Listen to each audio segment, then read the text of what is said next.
Results were really strong for pilot year. I mean, we had 830 companies that engaged.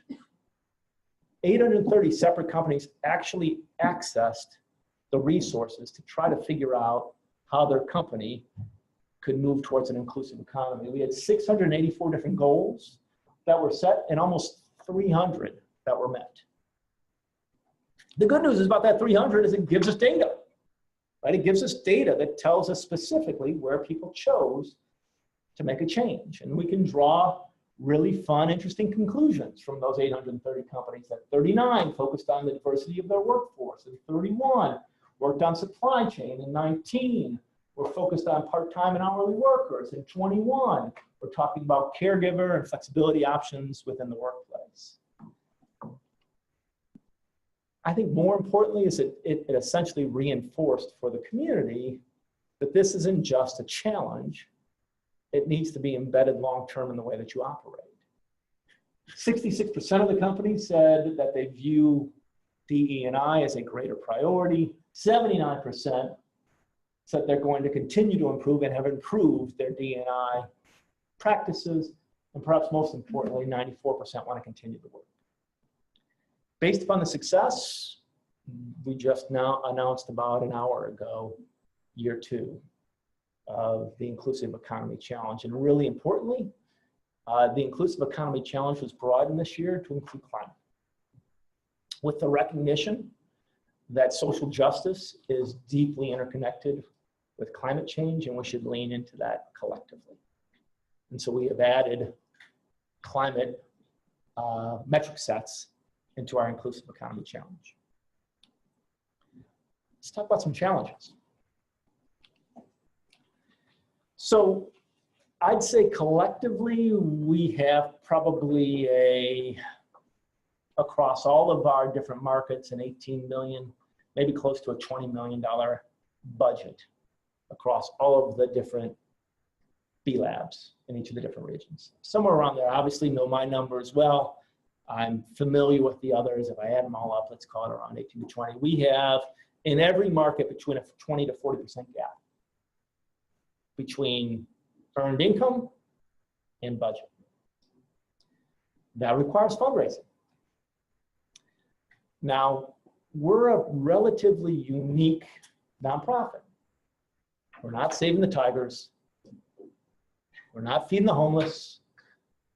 We're not curing cancer. We're fundamentally trying to actually change systemically capitalism so those three things aren't as big as a problem as they are right now. Do you know how rapidly that shrinks the number of fundraisers interested in funding an ecosystem play, an infrastructure play to change the role of business in society? Listen, if I had maybe one other hand, that'd be about the number of funders in North America that have an interest in this. Maybe around 15. It is incredibly challenging for us to fundraise.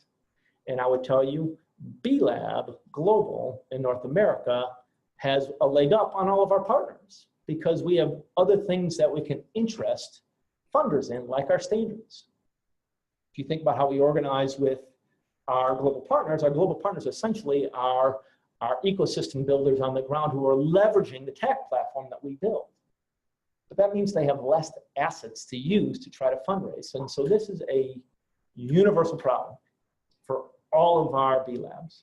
All of us right now are over-opportunity and under-resourced dramatically.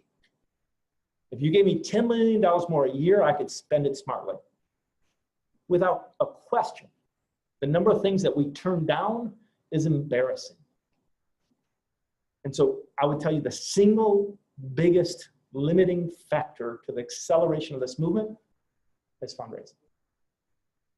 Now we hope to be able to build a sustainable income stream, right? We hope to be able to build the add-on to certification that will create an earned income stream to close that gap. So we're not so reliant. So we don't have a 20 to 40% gap between earned income and budget. Certification, so you all know, it is a crappy business. It really is just a really bad business model because when you add up all the costs, the tech platform, the standards development, the verification, the cost structure is really difficult to cover through a certification. And if you think of all the certifications you know of, almost all of them are loss leaders. Almost all of them. I think one that I know of has definitely cracked the nut, and that's LEAD. And they cracked it not through the certification, they cracked it through the AP program. Their accredited professional program is what drives. The certification's a loss leader. It is the AP funds that is what creates a sustainable earned income stream for the UNGC and other GCs around the globe. And so I can't emphasize enough that this is a frustrating reality. And as a guy who came out of the private sector, it's incredibly frustrating. Raising philanthropic capital is really not a lot of fun.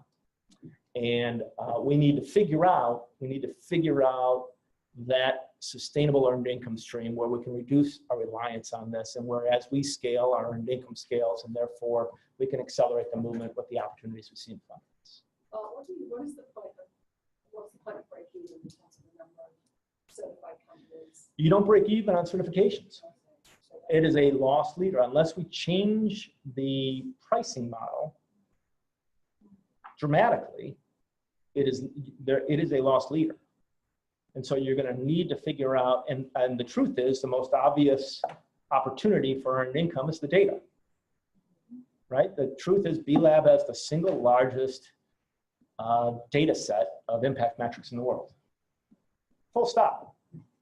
And we need to figure out how to harness that to actually have people pay for subscriptions to that data so that they're getting real value out of it. Fiona, that is an income stream, a real earned income model that could be, and we haven't cracked that nut yet because the investment in a tech platform to make that real is significant. And we can't do it in one lump sum. So we get little chunks and make improvements bit by bit instead of, if we were a for-profit, we'd go raise $20 million, we'd build a platform, and then it would look like AT&T, or any other tech play, right? You'd have the platform build and the data stream would be coming in and it would feed each other and you'd end up with a sustainable earned income stream. But when you're doing it in small chunks, it means you got to prioritize where you're spending the money on the tech platform, and you can't meet the needs of all the people who want to use the data. Have you thought maybe partnering with academia, because we have huge tech platforms that we utilize all the time for our data and for our research. And so I'm going to suggest we hold that thought, because Bart's going to get to that in our input. No, it's the right question. Discussions there. It's a great question. Yeah. And so our next challenge is around public engagement. And so if you think about a $10 million NGO, so I was in the athletic footwear industry for a decade. A 6-week ad campaign was $20 million. And this was 10 years ago. We're a $10 million NGO in aggregate. Like, how do we build brand awareness rapidly enough through public engagement? We're now at the point where we should no longer just be talking to corporations. We should be talking to individuals, to students, to workers, to investors, so that they understand this movement. We just did an analysis of our awareness in the United States. It was 7% unaided awareness. Now, on the one hand, I'm like, 7%, I would have hoped a decade in, we'd be higher than that. And simultaneously, if I'm clear-eyed about it, spending no money on marketing to be at a 7%, that's pretty freaking good. That's pretty freaking good. And so we have a long ways to go, and we need to develop a public engagement strategy that is not predicated on a $20 million 6-week marketing campaign. And the first way you go there is you actually engage your community as certified B Corps for them to use the intellectual property. And so we try to celebrate anybody using the IP so that we can get more and more and more of our certified B Corps to use the IP. All right, a variety of other marketing vehicles, but I would tell you that public engagement remains a significant challenge for the global movement. B-Lab tried to make our effort into this last year with, we launched our own for-profit media entity called Be the Change Media. It didn't work, is the honest assessment. I'm happy to get into details about why it didn't work, but at the core, I think the strategy was wrong, and we've transitioned that from a print and multimedia campaign just to an online platform. Readership's gone through the roof. We're engaging our community of certified B Corps to be actually our writers.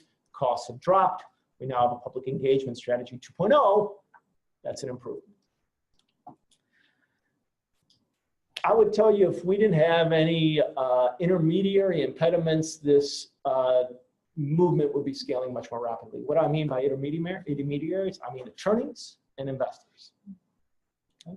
I bear no ill will to attorneys and investors. However, they are the most significant obstacle to growing this movement. Why? Attorneys exist to mitigate risk. We are a new legally recognized corporate form that frankly has been untested in the courts. No matter how comfortable you get an attorney with the framework and the language and how it works, until they can point to a body of cases that demonstrate that they don't have increased risk, we have an impediment. So we need to continue to educate the legal community, and simultaneously, we've even talked about trying to create our own case where we can point to it and say, here was the test case, here's how it was resolved, so we can get it underneath our belts and say, listen, this has been tested in the courts. Attorneys remain a major impediment to the scaling of the community. Investors, I would honestly tell you that if we are given enough time with any investor, we can get them over this hurdle. If you go back to the slide a few slides ago with Teresa Horowitz, Benchmark, Kleiner Perkins, it'd be hard for you to name a major Silicon Valley or Boston VC or private equity company that hasn't invested in a B Corp. You give us the time, we can get you over the hurdle, but it is friction. It takes an education. You know, the best example I can give you is our friends at Laureate became a benefit corps with KKR as one of their largest investors. KKR has since become a partner of BLAB. Lastly, I talked about that double-edged sword about large corporates. And so I would tell you the single greatest challenge in front of the community of certified B corporations and the growth of the movement is scaling with integrity. It would be very simple to make one small mistake with one company that would sink the integrity and the rigor of this community. And so we need to figure out how to engage multinationals and public companies in a way that they can join the movement, but those that actually certify are deserving of the certification. So let's talk about scaling with integrity for a second. Let's talk about the different ways we work with multinationals. Because the answer can't be, the only way you can join us is if you certify. It's too limited. And the vast, vast majority won't qualify. I got 4 quick case studies. Unilever. Unilever now owns 4 benefit corporations, certified B corporations. They just, how do you pronounce the Brazilian company? Maitera. Maitera was announced 2 days ago as their 4th purchase of a certified B corporation. Ben & Jerry's, 7th Generation, Puka Herbs, and now Maitera. So they are one of many multinationals that are entering into this movement by finding subsidiaries that fit the movement best, certifying that subsidiary, and then using that subsidiary as an entrepreneur to help change the culture of the business. Campbell Soup is an unbelievable case study. Unbelievable case study, right? I can't say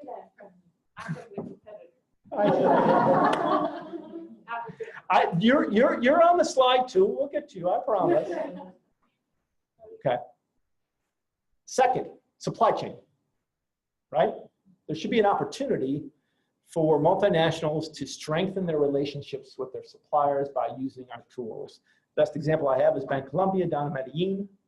Bancolombia has asked 150 of their suppliers to use the tool to report back to them on their impact, and they're going to use that as the basis of their supplier awards. Based upon the success of the 150 company pilot, they're now rolling it out to lendees. And the hope is over time to take the 150 to 6,000 on the supply chain side. And the number of actual small businesses that they lend to is mind-boggling. And so we'll see the degree to which they actually expand. But if you go down in Bank Columbia, by the way, I don't think ever will be a certified B Corp. I don't think that's their aspiration. But they see in this community, in this movement, a connection. Their tagline is ever more human banking. And they think the B Corp movement represents that tagline. And so they are incorporating it internally with their employees, with their suppliers, and with their lendees.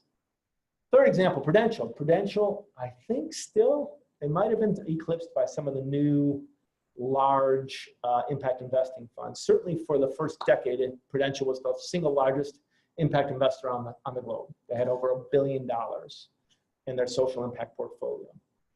That money is moved based upon how companies perform on the impact assessment. They ask everybody in that portfolio to use the tool to report back on the impact they're creating. Okay, they're not looking for a minimum score. They're saying begin by measuring. Understand where you sit. And all we're asking you to do is consider to start to improve. Final case study is Happy Family in Danone. Okay, and so Danone probably now is our single largest global partner.